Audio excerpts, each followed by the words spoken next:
morning or good evening, everyone. Me and Hannah will be reporting Leptospira Interrogans.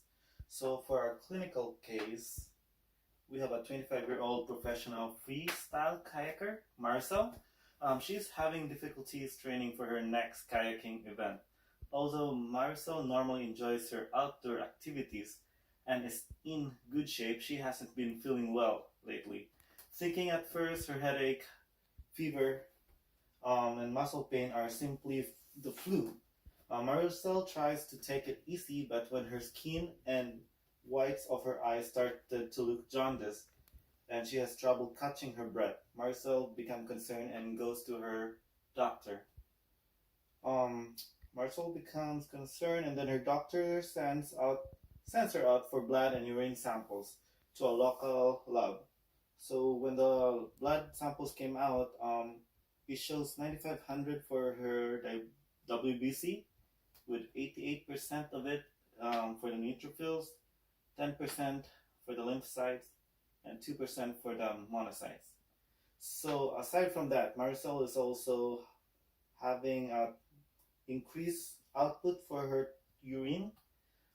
It is nearly double the amount. So Maricel's doctor is concerned because of the dehydration and loss of sodium and magnesium in the urine. So what is causing Maricel's symptoms? And we already told you the report. This is regarding the Leptospira Interrogans. What is this? This is a bacteria that cause leptospirosis, are spread through urine of infected animals, which can get into water or soil and can survive there for weeks to months. So for our second clinical case, same for Marcel, the doctor received the result of her blood and urine cultures. The serological tests for STI and HIV are negative. In response to her doctor's question, Marcel reports that she had been on a 2-week kayaking trip in Costa Rica.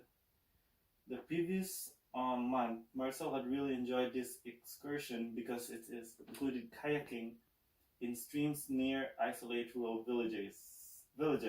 So she was able to get a feel for the real Costa Rica. So for the question on this one, what should Maricel's doctor test for next? And our answer is a serological test and also a MAT test. This detects server-specific antibodies or solid phase assay for the detection of immunoglobulin antibodies. To be specific, we are testing for an anti-leptospira test. For the third clinical case, when the MD requests for the anti-leptospira test, in Marcel's blood, the result is a titer of 1:100, which indicates that Marcel is or has been infected with the Leptospira Interrogans. Now, at day 15 of Maricel's illness, the doctor draws another blood sample for a second microscopic agglutination test. The titer is now 1:800. So why is a second serological test necessary? This is because it is used for screening purpose with live antigens for determining antibody titers and identifying serotypes. Agglutinins appear after a week of illness and decline after the third or fourth week. As you can see, that's why on the 15th day, her titer still increased to 1:800, proving that she does have the Leptospira Interrogan. The fourth clinical case is not on a slide, but it is actually asking for treatment, which we will go over later. This is a picture of the Leptospira Interrogan. The second on the left side, it is actually of a electron microscope, and this is a colored picture of it. As you can see, it is a spirochete. It has a spiral shape. So what are the characteristics of this bacteria? First, it is a genus of a spirochete bacteria, a gram-negative organism. These organisms are motile and requires moist environment to survive. Leptospirosa was actually observed in 1907 in kidney tissue slices of leptospirosis victim who was described as having died of yellow fever. That's why these people show jaundice, which is a later symptoms for Wills disease. Like I said, leptospirosis is also called Wills disease.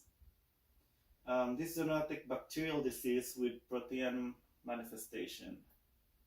Other specific characteristic, the spirochetes morphologically unique in their coiled, slender, and flexuous shape, and this is related for the form of motility. It forms a major phylogenetic lineage, the phylum of Eubacteria. It is an obligately aerobic, so it needs oxygen to survive. Fastidious in cultivation requirements. This bacteria is really picky.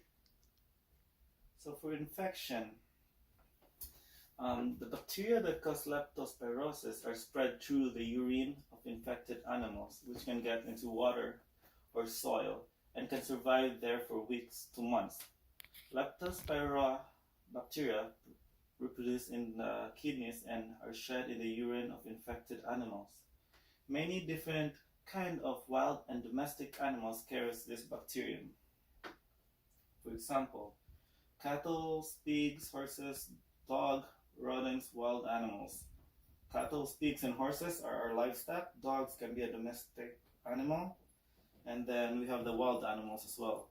When these animals are infected, they may have no symptoms of the disease.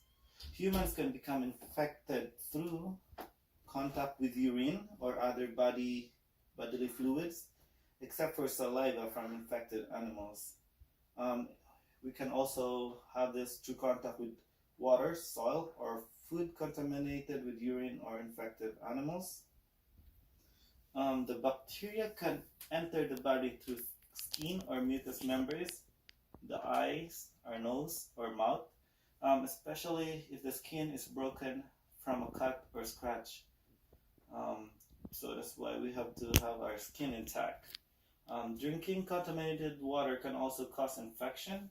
Outbreak of leptospirosis are usually caused by exposure to contaminated water, such as floodwaters. Person-to-person transmission is rare. So risk of exposure. Leptospirosis is most common in temperate or tropical climate. It is an occupational hazard for many people who work outdoors or with or without animals, such as we have the farmers, our mine workers, sewer workers, slaughterhouse workers. Veterinarians and animal caretakers can be infected with this bacteria too. Fish workers, dairy farmers, military personnel. The disease has also been associated with swimming, wedding, kayaking, and rafting in contaminated lakes and rivers. As such, it is a recreational hazard for campers or those who participate in outdoor sports. The risk is likely greater for those who participate in these activities in tropical or temperate climate, like for example earlier, Marcel. Cases of leptospirosis can increase after hurricanes or floods, when people may have to wade through contaminated water or use it for drinking or bathing. Here we have a classification. If it's found in water, it is called Leptospira biflexa, and if a human host is found, it is where they form the Leptospira Interrogans. Leptospira Interrogans has 26 serogroups. We have the Ecterohemorrhagiae, Canicola, Australis, Hebdomadis, and Andamana. Here's a picture of how we can get infected. Earlier, like the domestic animals, we have our rats and mice there too. Livestock, so cattle, pigs, etc. So with their urine and feces, the soil and the water can be contaminated. And then people who do activities are greatly at risk, and also people who works there. For diagnostic testing, we have some examples here with advantages and disadvantages. The most common microscope used to diagnose Leptospira interrogans is a dark field microscope. The advantage of this is we can actually visualize the leptospirosis, and the disadvantage is a lack of sensitivity and specificity. And we have the IgM ELISA, most widely used. The problem with this is we can have false positive results. Another testing is the MAT testing, or the microscopic agglutination test. It is mostly used. The disadvantage for this is it is less sensitive in early phase of disease. Labor intensive and complicated procedure, as there is need to maintain Leptospira strain for preparing a live antigen. And one more, it is a polymerase chain reaction. It is very successful in detecting Leptospira DNA and serum and urine sample of the patient, but this test is quite expensive for reagents and requires a large quantity of DNA. Alright, for another more laboratory diagnosis, microscopy not used because too few organisms are generally present in fluids or tissue. Culture blood or CSF in the first 7 to 10 days of illness. This is to see if the patient will be getting like meningitis. Urine after first week. Serology using the MAT is relatively sensitive and specific but are not widely available. ELISA tests are less accurate but can be used to screen patients. So signs and symptoms. We have this, and also people may experience pain areas in the joints or muscles. For our gastrointestinal, we have diarrhea, nausea, and vomiting. For the whole body, we have chills, fatigue, or high fever. Also common are headache, red eyes, skin rash, or sore throat. So without treatment of leptospirosis, it can lead to kidney and liver damage and even death. So antibiotics helps clear out the infection. Here's a little picture showing those symptoms. We have, as you can see, there's a pee from the rat. It can lead to high fever, or headache, or red eyes, yellow skin, abdominal pain, muscle pain, rash, vomiting, chills, and diarrhea. As you can see on the left far side, prevention can be washing hands, wearing shoes, and medication. Another clinical symptoms, entry can be through a broken skin, spread through the blood. Portal of exit is when you have diarrhea or when you excrete the bacteria. So disease can be the meningitis, hepatitis, nephritis, and rash. Clinical progression of ecteric Weil's disease or an ecteric leptospirosis. So for the usual leptospirosis, we have the first stage, systemic, it's 3 to 7 days. We have the fever on that one. Same with the Weil's syndrome, 3 to 7 days, and the second stage will be immune. So to differentiate the leptospirosis to the Weil's syndrome, we have some clinical finding: myalgia or body ache, headache, abdominal pain, vomiting, conjunctival suffusion, fever, meningitis, uveitis, rash, and fever for leptospirosis. Well, for Weil's syndrome, we have jaundice, hemorrhage, renal failure, myocarditis. In the Leptospira Interrogans also, it may present in the blood or CSF and urine, while it only shows in the blood and urine for the Weil's syndrome. So virulence factor, direct invasion and replication in tissue. The virulence is actually unknown, since this is immune complex, produces renal disease. For clinical diseases, it's mild virus-like syndrome.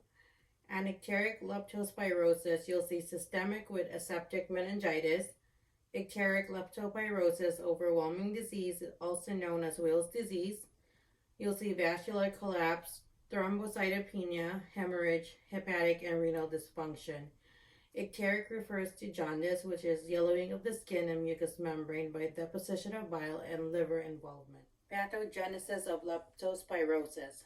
Leptospirosis, also called Weil's disease in humans, is directly invaded and replicated in tissues, characterized by an acute febrile jaundice and glomerulonephritis. Incubation period usually 10 to 12 days, with a flu-like illness usually progressing through two clinical stages. The first stage is leptospiremia. It develops rapidly after an infection, usually lasts about 7 days without local lesion. The second one infects the kidneys, and organisms are shed in the urine, leptospiruria, with renal failure and death not uncommon. Hepatic injury and meningeal irritation is common. Stages of the disease. First phase would be septicemic phase. About 5 to 14 days after an infection occurs, fever, headache, sore throat, severe muscle ache in the calves and back, and chills occur suddenly. The eyes usually become very red on the third or fourth day.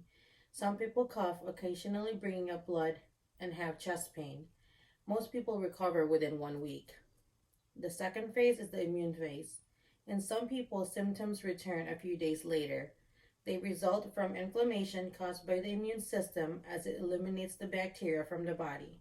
The fever returns and the tissue covering the brain and spinal cord may become inflamed. This inflammation, meningitis, causes a stiff neck and headache. Weil's syndrome can occur during the second phase. It causes fever, jaundice, kidney failure, and tendency to bleed. People may have nosebleeds or cough up blood, or bleeding may occur within tissues in the skin, lungs, and less commonly digestive tract. Anemia can develop. Although the liver and kidneys are the organs most commonly affected, the lungs and the heart may also be severely affected. Treatment.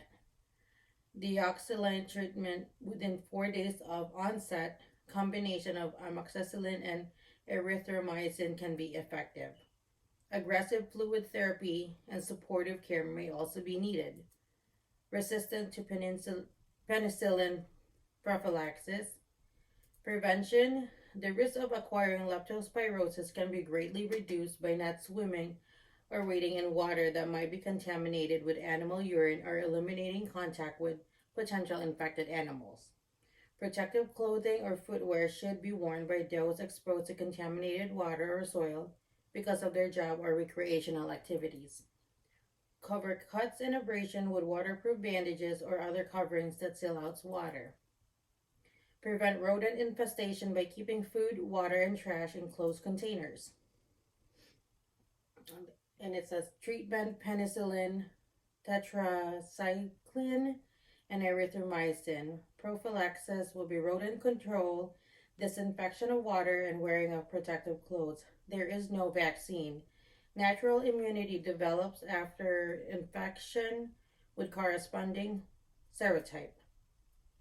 Preventative measures for animals would be to control rodents and possum, keeping them away from store food and other crops. Don't use rodent-contaminated feed.